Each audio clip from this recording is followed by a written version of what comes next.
de bois. Vous m'entendez? Oui. Donc la fosse en langue de bois avec donc Eddy Planté qui présente donc ce magazine de la rédaction avec ses invités qui vont commenter l'actualité. Bonsoir Eddy. Bonsoir David, bonsoir à tous. Bienvenue dans votre magazine. Une nouvelle semaine pour commenter, décrypter l'actualité avec nos invités que je vous présente ce soir très rapidement. En direct de Bruxelles, nous sommes avec le député européen du Rassemblement national, Rodi Tolassi. Bonsoir. Bonsoir M. Planté, bonsoir ACI, bonsoir à toute la Guadeloupe. Merci d'être en direct avec nous ce soir. On salue également Alex Nabajot, adjoint au maire des Abîmes. Bonsoir. Bonsoir aux auditeurs d'ACI. Bonsoir M. Éric Coriolan. M. Tolassi, excusez-moi. Éric Coriolan, bonsoir, président de Sentinelle Guadeloupe. Bonsoir Eddy Planté, bonsoir à la Guadeloupe et bonsoir à M. Nabajot et M. Tolassi. Merci d'être présent ce soir. Commençons par cette tension politique qui monte entre les régions ultra-périphériques de l'Union européenne et la Commission européenne. Au centre de ce bras de fer, les propositions présentées dans le budget européen 2028-2034 sont jugées inacceptables par la conférence des présidents des régions ultra-périphériques présidée par Harry Chalus, le président de région, qui est actuellement à Bruxelles. Et selon les élus, ce budget ignore les spécificités des 9 territoires. Il demande à Bruxelles de revoir sa copie. Et à l'occasion des 30 ans de la conférence des présidents des régions ultra-périphériques, les 9 régions concernées, dont la Guadeloupe, la Martinique et la Réunion, ont signé une déclaration commune aujourd'hui dans laquelle elles rejettent les propositions de la Commission européenne concernant ce budget. Rodi Tolassi, je m'adresse à vous en qualité de député européen. Vous partagez la position des présidents des RUP. La Commission européenne veut renationaliser les fonds européens. C'est votre avis? Écoutez, partager, c'est beaucoup dire, parce que je trouve qu'il y a une incohérence quand même. Alors, on n'a pas attendu ces derniers jours pour être en contradiction avec le nouveau cadre financier pluriannuel. Il s'agit de ça. Il s'agit du nouveau CFP qui va être mis en place post-2027, qui renationalise, entre guillemets, les fonds, qui les mettra à disposition des États. Et c'est les États qui gèrent dans un pot commun. Donc, dans un pot commun, cela veut dire ceux qui se servent en premier auront, et nos territoires, bien sûr, auront des miettes. Ça, c'est une première problématique.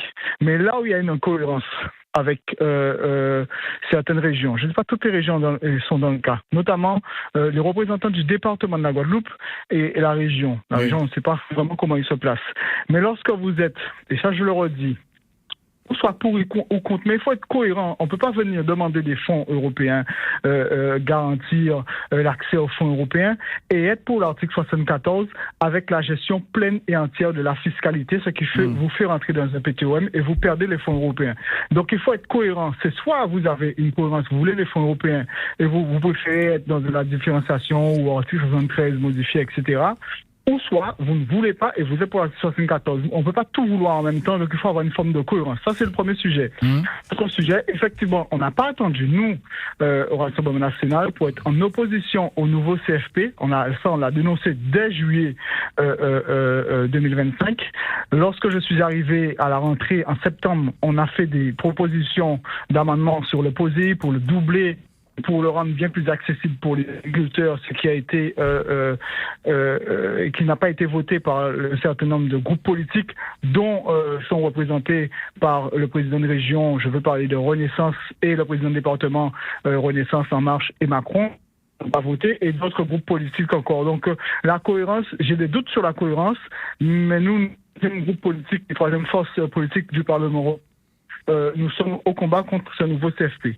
Je ne peux pas répondre à la place des régions et des présidents de région et présidents de département parce qu'il y a vraiment une incohérence dans leur façon de faire. D'accord, on comprend cette incohérence. Vous vous êtes expliqué, Alex Nabajot, dans ce débat justement sur les finances de l'Union européenne et aussi les spécificités qui, visiblement, selon les présidents de région, les ultra-périphériques, ne sont pas prises en compte par la Commission européenne. Alors, pour rappel, je serais tenté de dire que les RUP ont été reconnus pour la première fois dans une déclaration annexée au traité de Maastricht de 1992. 33 ans après, qu'en est-il? Eh bien, quand j'entends M. Tolassi parler de cohérence, la cohérence, elle est à trouver localement. Vous avez des élus qui sont en représentation, des présidents de collectivités majeures, des parlementaires. La cohérence est d'abord à être trouvée chez nous. Et ensuite, nous allons participer à ce type, parce que les RUP, ce sont des spécificités et des atouts pour l'Europe. On en a conscience. Mais comment nous l'utilisons ? Eh bien, c'est d'abord qu'on soit cohérent chez nous, l'ensemble des élus concernés par ces questions-là, de façon à ce qu'on n'arrive pas en ordre dispersé lorsque nous nous présentons dans ce type de rassemblement. La présidente de la Réunion, qui avant Henri Chalus présidait ce CFP, ce sont toujours les mêmes problématiques qui sont redondantes. Mais s'il y a justement un regroupement des énergies ultramarines pour que des solutions qui soient unanimes, certes, chaque territoire a ses spécificités, mais on se rend bien compte là qu'il faut qu'il y ait effectivement unanimité pour que l'Europe puisse enfin entendre les cris des ultramarins. Et aujourd'hui, on est encore en ordre dispersé. Ce n'est pas une affaire de parti. Ce n'est pas une affaire d'obédience. Quand on est à Bruxelles ou quand on est à l'Assemblée nationale, c'est la voix de la Guadeloupe qui doit être prépondérante. Et c'est l'intérêt des Guadeloupéens qui doit être prépondérant, pas l'intérêt des partis politiques. Et encore une fois, on assiste encore malheureusement à chaque obédience qui un peu plaide pour sa paroisse. Et ça ne devrait pas être ça. Éric Coriol, président de Sentinelle Guadeloupe, on voit que ce dossier européen nous renvoie au statut, au débat local, en fait, nos positionnements politiques, en fait. Bien entendu. En fait, quand j'entends les plaintes des élus, entre guillemets, dits d'outre-mer en Europe, la question que je dis et après qu'est-ce qu'il va faire à part se plaindre? Quels moyens de pression avons-nous là-bas? Je rejoins un peu Alix Nabajot lorsqu'il disait qu'en local, on devrait avoir des positions beaucoup plus fermes. Je prends l'exemple de la charte sociale européenne qui n'a jamais été ratifiée et signée par la France. J'ai entendu M. Califert protester il y a très, très peu de temps là-dessus. Je ne sais pas où c'en est aujourd'hui, mais personne ne s'est élevé à ce moment-là. Lorsque la France a des comportements assez condescendants ou même méprisants vis-à-vis des Outre-mer, dans la politique européenne, personne ne dit mot. Et puis aujourd'hui, on se trouve surpris qu'on nous traite comme ça. Je rappelle, et j'ai eu l'occasion de l'écrire plusieurs fois, que la France prélève sur l'ensemble de ses Outre-mer 250 milliards d'euros grâce à sa ZEE. Qui en parle aujourd'hui? J'écris beaucoup sur les réseaux, mes écrits sont publics. Personne n'en parle. Et on va se faire mépriser en Europe, on accepte, on va se plaindre encore une fois. Alors bon, ça ce sont des mots. Maintenant, que pouvons-nous faire? Un lobbying beaucoup plus fort, ça veut dire une cohérence locale, avec tous les élus, quel que soit leur parti. Nous avons un député européen, quel que soit ce qu'on peut en penser, et on peut l'utiliser comme porte-parole là-bas, ponctuellement, même si on n'est pas d'accord avec ses positions politiques. Il faut qu'on ait un point commun guadeloupéen pour aller en force là-bas. Si chacun va avec ses plaintes, eh bien, il se fera renvoyer dans les cordes. Auditez là, si ce lobbying en Europe concernant les régions ultrapériphériques n'existe pas, les régions ultrapériphériques ne pèsent pas lourd au sein de l'Union européenne, au sein de cette commission? Mais qu'on le veuille ou non, et qu'on se le dise, lorsque vous appartenez et lorsque les présidents de collectivités appartiennent à des groupes politiques qui mènent exactement le contraire de ce qu'ils souhaitent et de ce qu'ils prônent, il y a une forte incohérence. Et ça, on ne peut pas contrevenir. Et donc, il serait bien que chacun puisse faire, pas un lobbying au niveau de Bruxelles, c'est pas comme ça que ça fonctionne, c'est au niveau de ses représentants au Parlement européen. Donc, le président de département, le président de collectivité régionale ont des groupes politiques et là, c'est à ce moment-là, ils doivent faire le lobbying, se faire savoir ce qu'ils veulent pour leur territoire. Mais les groupes politiques, souvent, auditolassi, qui sont coupés des réalités du territoire, ces groupes politiques, ce sont des nationaux. Leur réalité, ce sont leurs relais au niveau local qui font partie de ces groupes politiques. Et c'est à cela que servent des représentants politiques sur les territoires. Dans un premier temps, lorsqu'on parle de vouloir travailler ensemble je suis désolé. Demain, il va y avoir le début d'un travail extrêmement important dans lequel je vais être engagé. C'est ce qu'on appelle l'adaptation de la réglementation pour nos territoires. Ça n'avait jamais été fait auparavant. C'est en cours. C'est une chose que j'ai demandé moi depuis le début de ma mandature, qu'on est en train d'obtenir. J'ai écrit un courrier à l'ensemble des collectivités, à l'ensemble d'un certain nombre de structures pour avoir des retours. Qu'est-ce qui vous gêne? Qu'est-ce qui ne va pas? Parce qu'on ne peut pas tout maîtriser, on ne peut pas tout avoir. Je n'ai pas eu une seule réponse. Voilà la réalité. Donc, je ne peux pas faire à la place des gens qui ne veulent pas.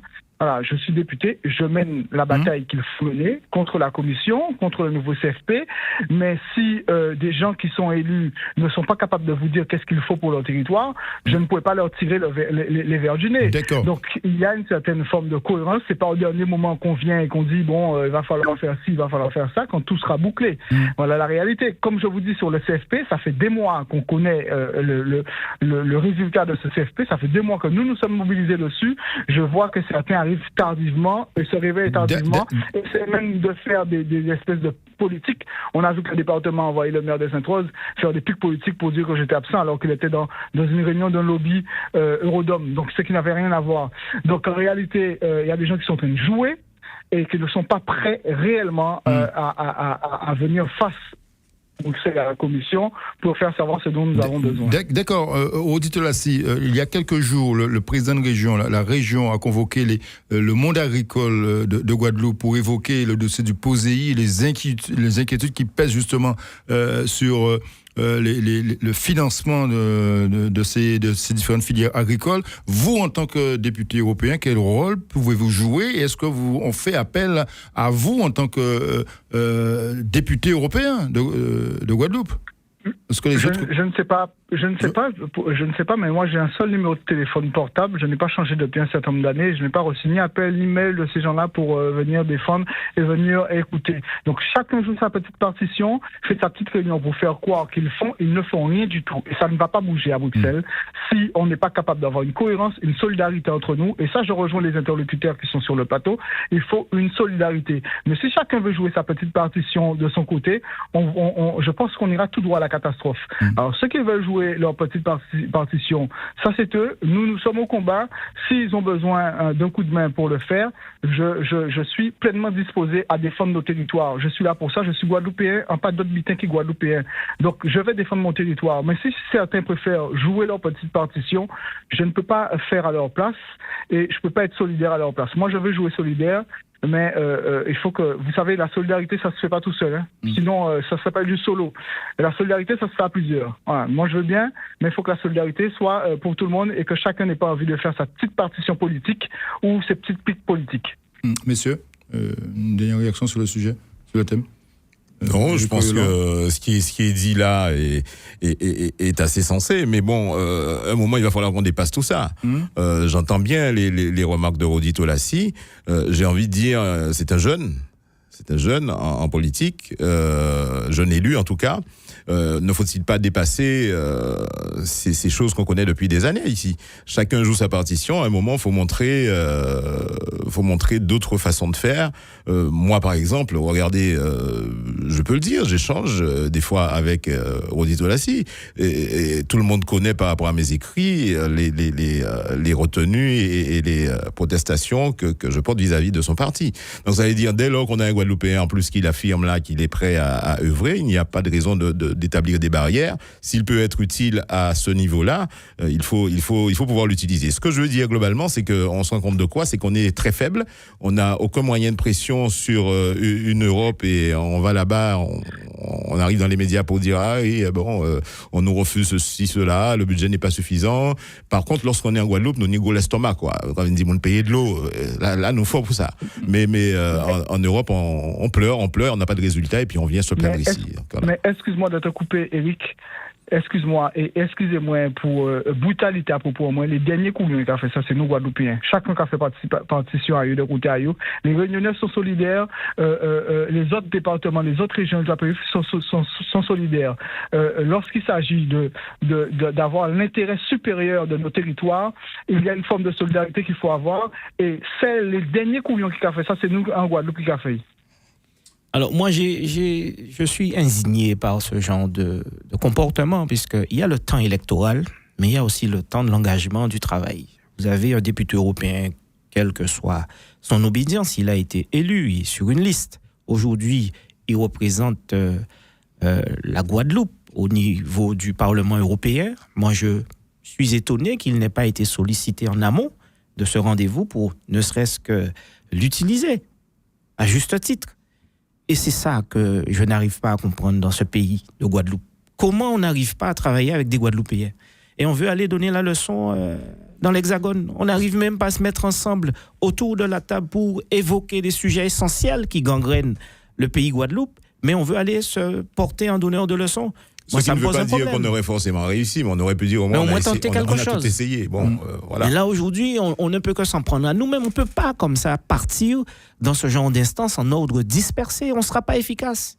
Et aujourd'hui, eh bien, on se plaint de quoi? Mais de nos manquements, tout simplement. Parlons maintenant des grandes orientations financières. Ça concerne le budget, le fameux budget de l'outre-mer. Alors, on a entendu les différents parlementaires guadeloupéens qui ont communiqué par voie de presse, avec de nombreux communiqués en disant voilà, on a obtenu telle ou telle avancée sous tel point du budget, concernant le rejet de la réduction de l'aide fiscale, par exemple, qui prévoyait de restreindre la défiscalisation des entreprises ultramarines. Plusieurs amendements également ont été déposés par les députés guadeloupéens pour supprimer la coupe sur les exonérations de cotisations sociales de la LODEOM. Là aussi, ce sont des avancées. Est-ce que vous avez le sentiment qu'on avance sous ce dossier, Coriolan, par rapport au travail parlementaire de nos élus députés? On a un pays, la France, qui est déjà dans une situation de handicap, handicap politique. Handicap à tous les niveaux. Honnêtement, je ne vois pas. Alors, il y a le congrès des maires qui est en train de se dérouler. On va l'évoquer. Mais on se rend bien compte qu'on est vraiment laissé pour compte. Et les chefs d'entreprise, le monde économique guadeloupéen, je trouve assez silencieux quand même là-dessus. Et le premier est impacté. C'est-à-dire aujourd'hui, la France n'a pas d'yeux. Enfin, je parle des yeux pour l'outre-mer du tout. Lorsqu'on voit que le président de la République aujourd'hui passe des accords avec l'Ukraine. On est inondé de sargasses, l'eau n'est pas réglée, la chlordécone, on ne sait pas où on en est. Les problèmes spécifiques concernant la Guadeloupe ne sont pas pris en compte. Et non, je pense qu'il n'y a rien à faire avec cette façon aujourd'hui que la France a de... Mais il y a eu l'engagement quand même de nos parlementaires cette fois. On a le sentiment qu'ils ont travaillé ensemble. Dès avant, mais quand ce budget, quand cette loi était un projet, c'était déjà annoncé comme étant un coup de rabot.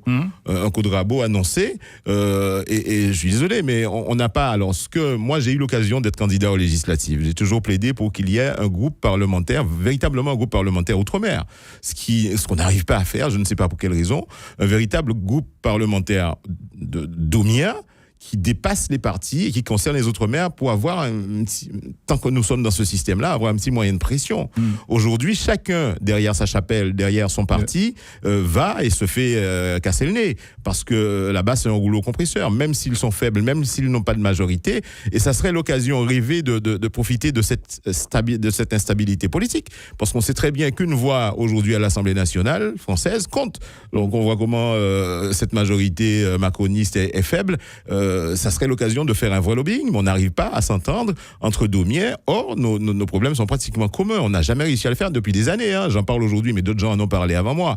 Je pense que la solution, tant qu'on est dans cette configuration politique vis-à-vis de la France, il faut un groupe parlementaire qui dépasse les obédiences politiques. C'est-à-dire, lorsqu'on parle de Guadeloupe au niveau français, il faut qu'on parle de la même voix, qu'on s'entende d'abord et qu'on parle de la même voix parce que nos problèmes sont pratiquement identiques. Ce qui existait avant, j'ai eu l'occasion de discuter au téléphone avec Aldo Blaise, l'ancien maire de Sainte-Anne, qui me disait qu'à son époque, les gens pouvaient... Qui a été député européen. Qui a été député européen d'ailleurs. Mais lorsqu'ils avaient des dossiers à défendre pour la Guadeloupe, qu'ils soient de droite ou de gauche, il a pris l'exemple de José Toribio, à l'époque, pour la LOM, eh bien, ils ont travaillé ensemble sur ce dossier-là. Et il fallait bloquer un amendement. Ils ont travaillé nuit et jour. Chacun a produit un certain nombre d'amendements pour bloquer. Et pourtant, l'un était à droite, l'autre était à gauche. Mais c'était la Guadeloupe qui était concernée. Aujourd'hui, tout le monde est à cheval sur des partis nationaux. Or, on se rend bien compte qu'il faut commencer à regarder notre pays. pays.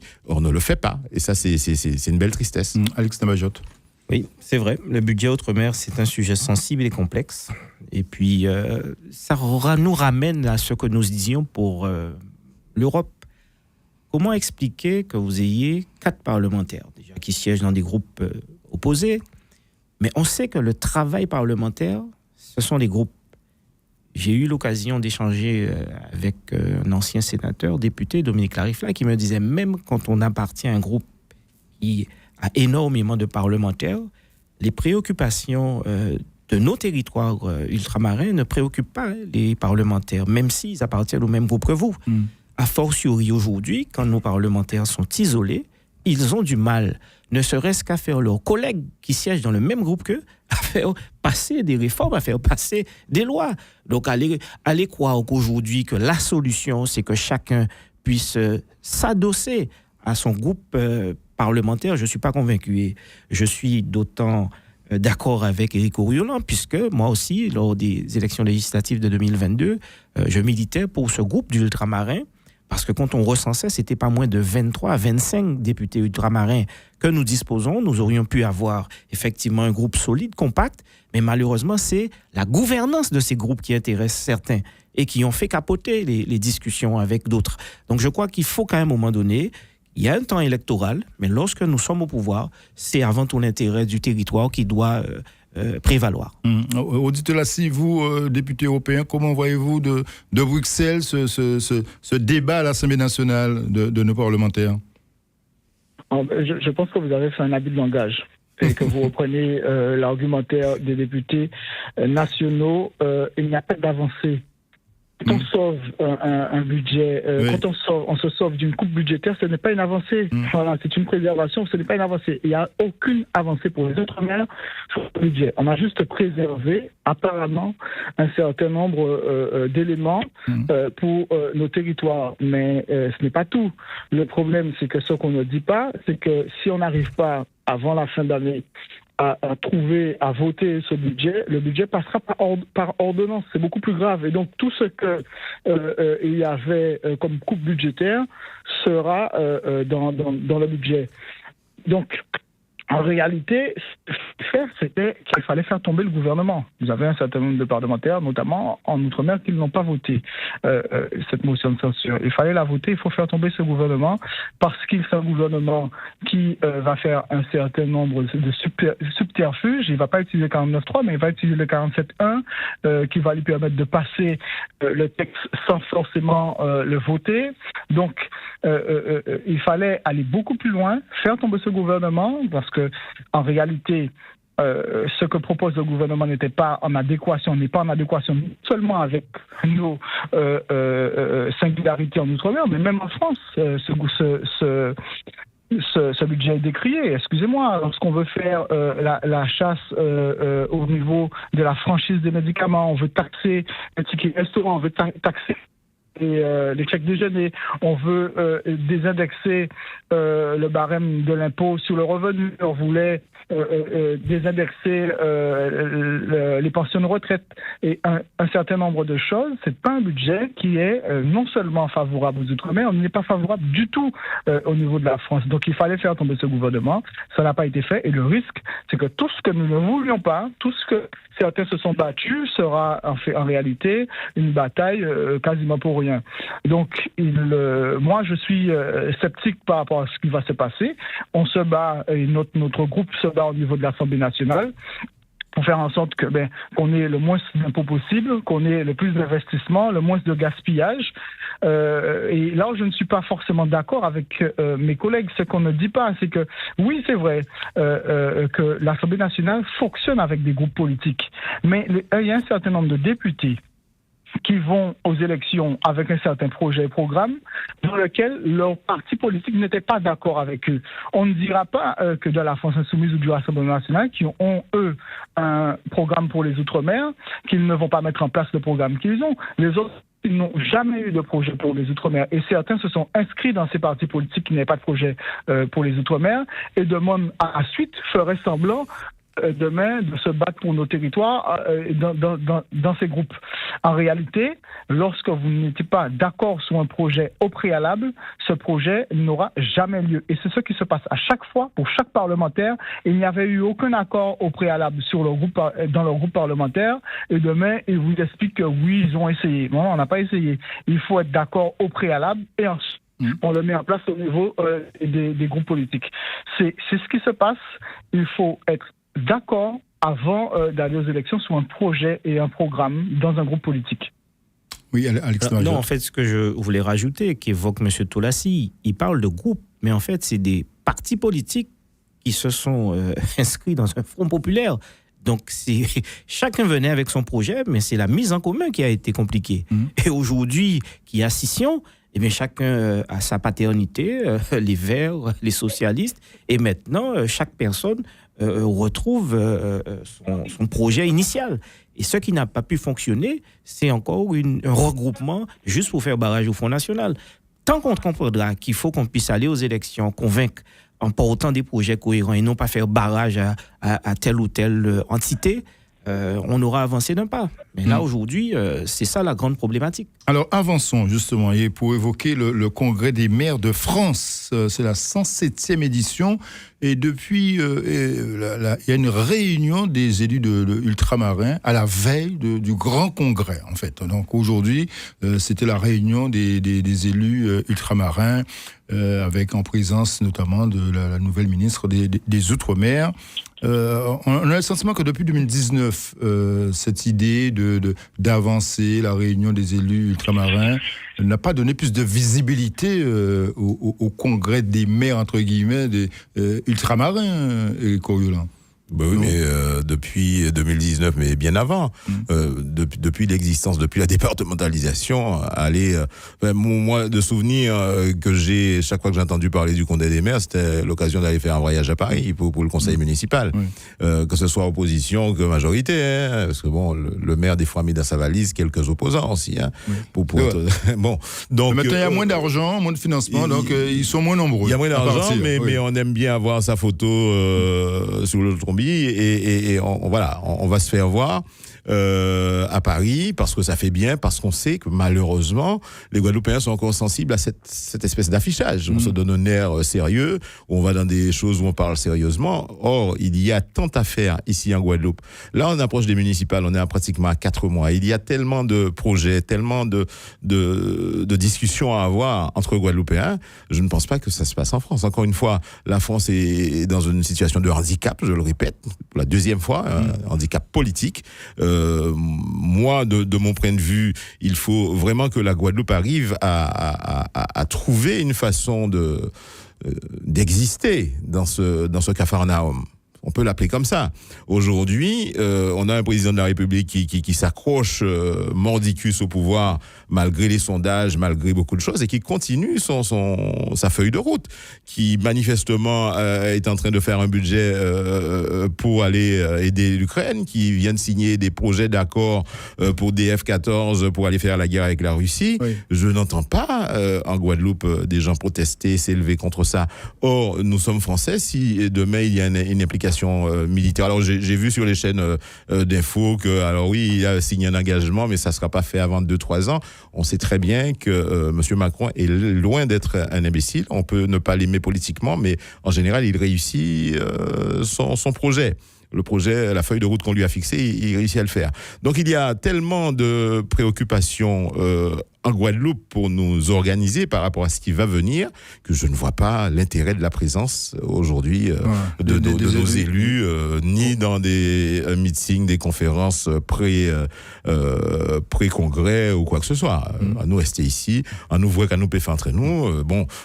Alors, sérieusement, je parle, pas comme la CTAP d'avant-hier. Hein. Il y a des choses beaucoup plus sérieuses à faire ici, et très concrètement, qui parlent aux Guadeloupéens, que les Guadeloupéens comprennent.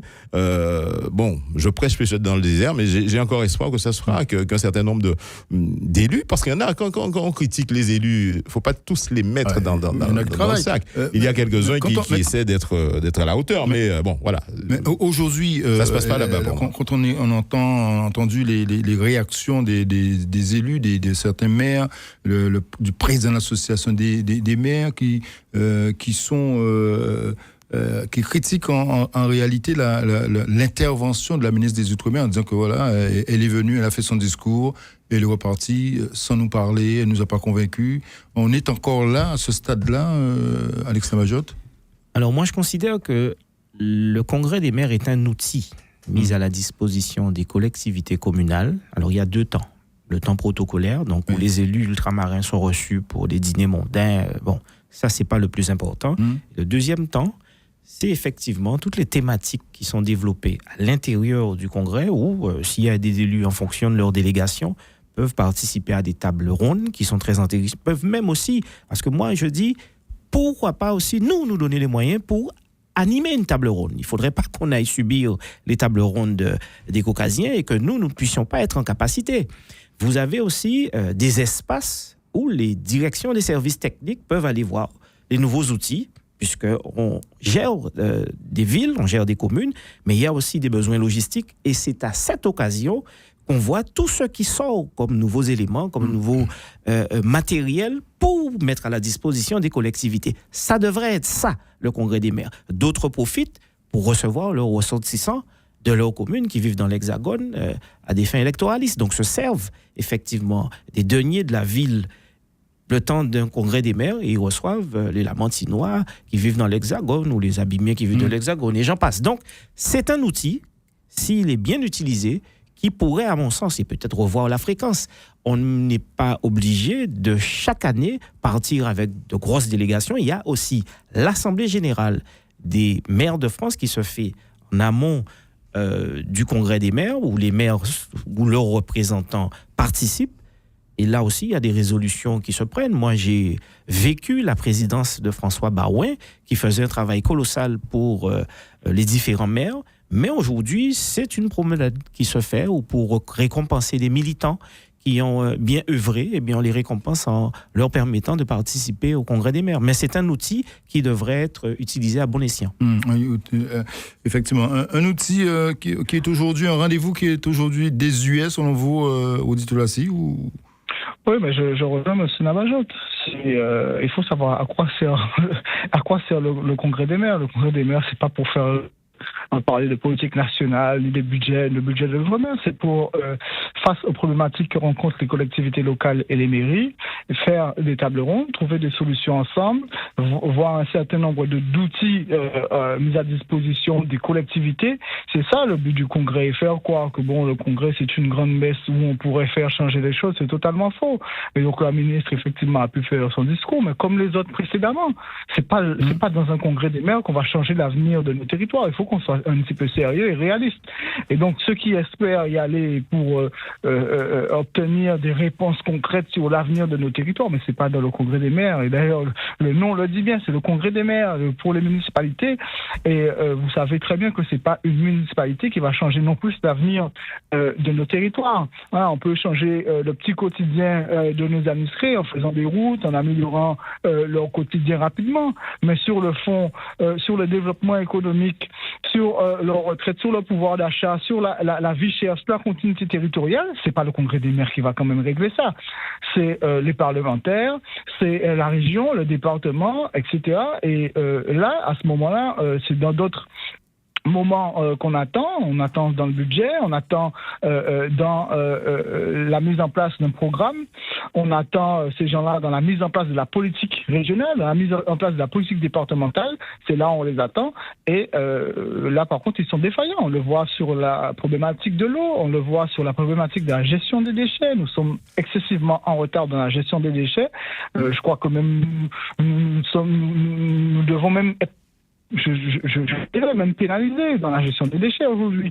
Nous devons gérer les déchets organiques. Nous ne le faisons toujours pas, alors que c'est une richesse. Ça peut produire du gaz, ça peut produire des engrais, du bio-engrais, etc.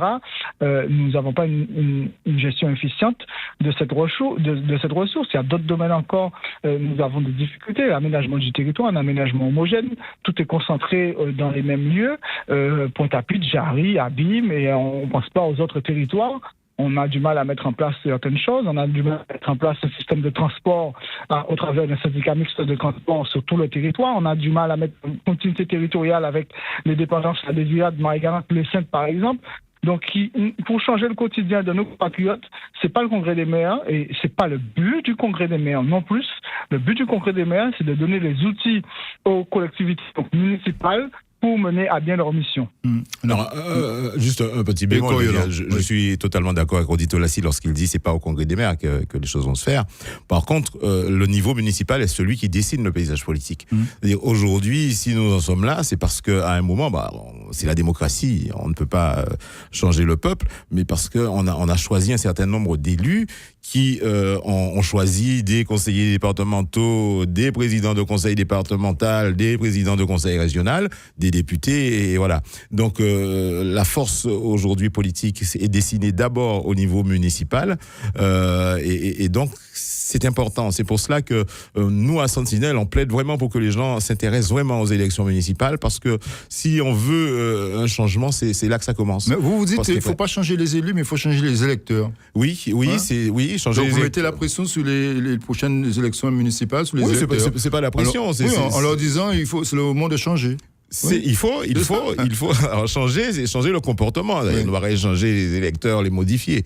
Changer le comportement, parce que, alors, on s'est rendu compte de plus en plus, depuis quelques années, l'abstention grandit. Oui. Et qu'est-ce qui se passe? C'est que, les gens qui vont voter, il y a des gens habituellement, c'est pratiquement traditionnel, qui vont voter, reproduisent les mêmes votes. Ceux qui se plaignent du système, eh bien, eux, ils ne se déplacent pas parce qu'ils sont ou résilients, ou ils pensent qu'il n'y a pas moyen de changer les choses. Oui. Et c'est pour ça que nous plaidons pour que ceux qui se plaignent du système se déplacent, aillent voter. On a eu quand même surtout que les élections municipales, avant, on avait beaucoup plus de participation. En 2020, il y avait Covid, mais on était autour des 30% de participation. C'est vraiment pas beaucoup. Il faut aller essayer d'influer sur ce niveau municipal pour faire en sorte qu'on modifie doucement les niveaux supérieurs. Nous sommes à 4 mois des élections municipales. C'est une transition toute trouvée pour évoquer justement ces échéances. Selon vous, quels pourraient être les thèmes principaux, justement, à développer pour ces élections municipales? On le dit souvent, c'est une personnalité qui fait la différence, une tête de liste, souvent, et pas forcément le programme, mais par rapport à toutes ces problématiques qui concernent le quotidien des Guadeloupéens.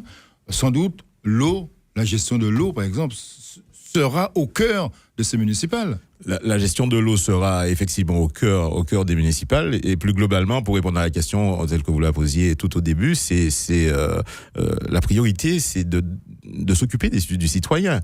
Alors, c'est devenu une habitude où, c'est une tradition, c'est une espèce de folklore où on va voter, et on se préoccupe très peu du bien-être du citoyen. On a oublié le premier rôle du maire, du conseil municipal. Oui, mais ça passe par un projet municipal, ça passe par un projet du territoire. Ça passe par un projet municipal. Dans les municipales, souvent, les projets ne sont pas mis en avant. Les gens ne lisent pas, honnêtement, entre nous, les gens ne lisent pas trop le projet. Même les candidats ne développent pas non plus de projet. Oui, parce que c'est devenu des combats de coq où effectivement c'est personnalité contre personnalité. Mais aujourd'hui, avec le temps qui est passé, on a bien vu un certain nombre de personnalités qui sont aujourd'hui au pouvoir, qui d'ailleurs occupent des postes, que ce soit au niveau de l'eau, au niveau des déchets et tous les problèmes plus globaux qu'on remarque, et qui sont en échec. Donc c'est l'occasion aussi je pense qu'il y aura quelques changements lors des prochaines municipales. Je peux me tromper, mais je pense que le peuple aujourd'hui, la population guadeloupéenne se rend compte qu'elle a peut-être encouragé de mauvaises personnes pendant trop longtemps. Vous étiez candidat aux élections législatives. Vous avez la possibilité d'être candidat au municipal ou pas? Je serai avec un groupe, Madame Marie Citronnel, candidate à Goyave, oui. Nous travaillons déjà. Madame Citronnel, qui était conseillère départementale à Goyave-Petitbourg, et qui sera candidate à Goyave en 2026. Et donc, vous serez sous la liste, mais pas forcément tête de liste. Je ne serai pas tête de liste, je peux vous le confirmer, mais nous allons... C'est un groupe, c'est pas... Je vous pose la question. Non, mais il faut bien expliquer les choses. Alors, beaucoup de gens croyaient, parce que bon, j'ai des retours, alors que j'ai même vu des gens se moquer de moi, disant l'éternel candidat à toutes les élections. Le but n'est pas ça. Le but, c'est de trouver des groupes adéquats, des personnes adéquates. Et en l'occurrence, à Goyave, j'ai trouvé la personne qui nous avons discuté. C'est quelqu'un que je connais, qui était déjà candidate à l'époque de Rémi Senneville, où nous avions frôlé la victoire. Rémi Senneville, à l'époque, avait perdu à 37 voix. Oui, bon, après, c'était le Covid, c'était quelque chose de particulier. Mais Madame Citronnel, lorsque vous la recevrez, je pense que ça va se faire, est une dame qui connaît très bien Goyave, qui est engagée, qui a du cœur. Et je pense qu'on a besoin de ça. C'est une femme. Je pense qu'il faut aussi beaucoup plus de femmes au niveau des mairies.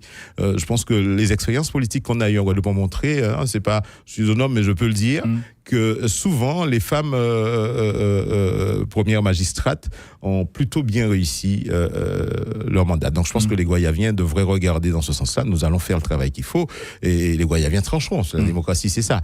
Mais il faut absolument s'intéresser à ce scrutin parce que, je le répète, pour ceux qui, comme moi ou comme Alix, ont une vision peut-être plus large de la Guadeloupe, ça commence par là, de mettre des équipes en place qui sont animées de l'amour du citoyen et qui vont peut-être faire émerger une classe politique légèrement différente. Encore une fois, je ne suis pas pour la révolution totale, ça ne va pas se faire, il ne faut pas rêver, mais il faut modifier petit à petit ce paysage politique pour que, c'est pas nous qui verrons le changement, mais que nos enfants puissent s'appuyer sur autre chose que ce qu'on a aujourd'hui.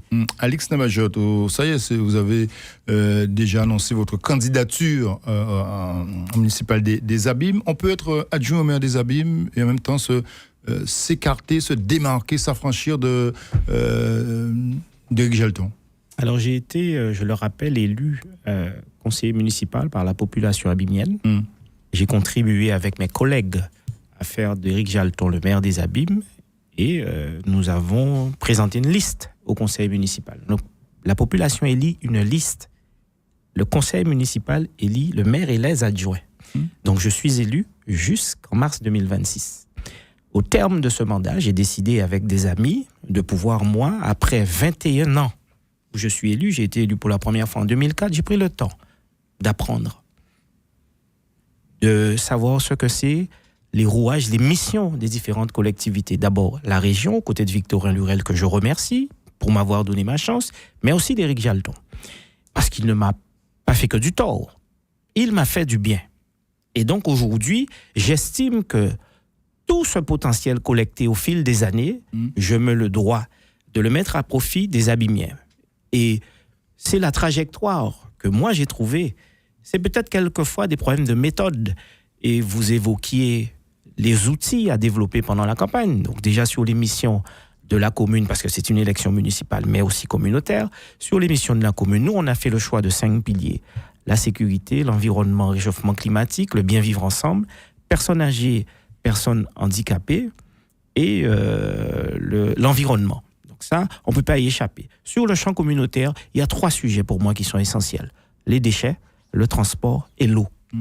Parce qu'on a la ressource. Maintenant, pour des problèmes de personnes, pour des problèmes de gouvernance, on se retrouve bloqué. Alors que tous et toutes, on connaît quelles sont les problématiques. Donc, il faut qu'aujourd'hui, qu'il y ait des hommes engagés. Moi, je développe un slogan, une vision vers la performance. On ne peut pas être excellent si on n'est pas performant. Et je considère aujourd'hui, la population, j'ai vu un micro-trottoir qui demande cette exigence d'avoir des élus performants pour maîtriser les thématiques qu'on va leur demander de développer. On ne peut pas être dans l'approximation. C'est-à-dire que vous mettez des gens à des responsabilités. Il y a des sujets en Guadeloupe, ce sont des échecs. L'eau, c'est un échec. Les déchets, c'est un échec. Parce qu'on n'a pas choisi les bonnes personnes pour mettre à ces responsabilités-là. Et donc, il va falloir corriger des trajectoires qui ont été prises à un moment donné pour des trajectoires qui vont emmener la population à comprendre ce que l'on attend d'elle. Parce que quand vous échangez avec les jeunes qui vous disent qu'ils sont déconnectés. C'est parce que nous n'avons pas le code pour échanger avec ces jeunes. Et il y a un fossé aujourd'hui entre les jeunes et les anciennes générations. Donc, il faut reconnecter ces deux générations de façon à ce que ce que nous appelons l'intergénérationnel puisse fonctionner et qu'il y ait une population qu'on fasse peuple. On ne peut pas réussir en étant en ordre dispersé et croire qu'on a la baguette magique et on va tout révolutionner. Ce n'est pas vrai. Mais il faut désengager, il faut des personnes qui se battent, Corion le fait, d'autres le font à leur niveau. Et c'est ce que je propose aux Abimiens, c'est de prendre cette trajectoire avec moi, avec une équipe de femmes et des hommes engagés, d'Abimiens bon teint, et que nous sommes prêts à nous mettre à la disposition des Abimiens. Juste un mot, je rebondis très très rapidement sur ce que disait Alex Nabajot. Je pense que les jeunes, il a parlé des jeunes, et les abstentionnistes ont la clé du prochain scrutin. Parfait. Et voilà. Audite Lassie, on sait que vous êtes bien impliqué également politiquement à Sainte-Rose, mais d'une manière plus globale, c'est aussi l'occasion pour votre parti, le Rassemblement national, d'élargir son champ politique après des élections législatives en Guadeloupe, sur l'ensemble du territoire. Ben, évidemment. Effectivement, je ne suis pas implanté qu'à Sainte-Rose. Voilà. Je suis implanté sur toute la Guadeloupe, je suis départemental. Le parti. Et aussi régional. Antilles-Guyane aussi. J'ai en charge la politique du parti au niveau des Antilles-Guyane. Et donc, vous savez, vous avez parlé des priorités qui seront sujets lors de ces prochaines élections municipales. La problématique de l'eau, certes, qui est là depuis un certain nombre d'années, reviendra. La problématique de la propreté, du bien vivre au niveau de sa commune. La problématique de la cohésion au niveau de sa commune aussi, au niveau des associations, au niveau des activités qu'on peut donner. Mais il y a une problématique majeure qui va surgir automatiquement. C'est la question de la sécurité au sein de notre société. Les gens ne peuvent plus vivre, les gens ne peuvent plus sortir. Les gens ne peuvent plus s'amuser, ne peuvent plus se vêtir ou porter des bijoux comme ils le souhaitent, comme ils le veulent. Et ça, c'est une lourde problématique qui va au-delà même de la question de toutes les problématiques que nous avons déjà eues. C'est la question de la sécurité, la question de la vie. Lorsqu'on a un territoire où il y a 47 homicides et la plupart par arme à feu, lorsque nous savons que les maires ont quand même une certaine marge de manœuvre au travers du centre intercommunal de la prévention, de la lutte contre la délinquance, oui. Le CLSPD, le CISPD, qui ne mettent pas en place un certain nombre d'outils au travers des associations, au travers des jeunes, au travers des référents dans les quartiers, qu'ils ne le font pas et que le sujet de la violence gangrène notre territoire. Je pense que c'est l'un des sujets qui sera prédominant après l'eau lors de ces élections municipales. Mais nous serons au rendez-vous. Nous avons plusieurs communes, nous allons présenter des candidats. Je ne dis pas qu'on va tout renverser d'un coup. Nous sommes en expansion, ça c'est sûr. Nous avons fait d'énormes progrès et on a vu lors des dernières législatives, on a eu quand même 2 seconds tours, une 3e place et une 4e place. Donc nous progressons petit à petit, la marche est toujours haute, mais nous serons présents à Sainte-Rose, nous serons présents à La Montagne, nous sommes présents à Saint-François, nous serons présents à Lézirade aussi. Nous serons au rendez-vous, voilà. Oui, un tout dernier mot, on termine. Juste pour terminer, dire à tous ceux, Sentinelle, c'est depuis 2019, une présence citoyenne sur les réseaux, aux élections aussi. Nous donnons un rendez-vous le 29 juin au restaurant Canna, tous ceux qui se sentent Sentinelle. Il y a les numéros de téléphone sur les différentes plateformes où se trouve Sentinelle pour s'informer. Un grand rendez-vous Sentinelle, on a appelé ça la nuit des Sentinelles. Nous parlerons un petit peu de politique pendant l'après-midi et nous irons jusqu'à un petit peu. Nous allons aussi aborder la question du sursaut. Ça, on n'a pas abordé la question là. Le sursaut qui continue son travail en atelier.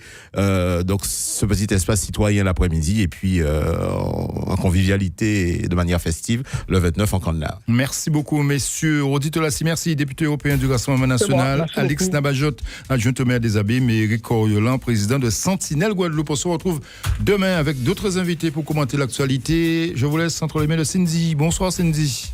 Bonsoir Eddy, bonsoir à vos invités. Ça va Eddy Planté? Très bien. Et vous? Oui, très bien. Très bien, vous êtes en forme comme chaque lundi. Absolument. Et on attend votre programme de la semaine.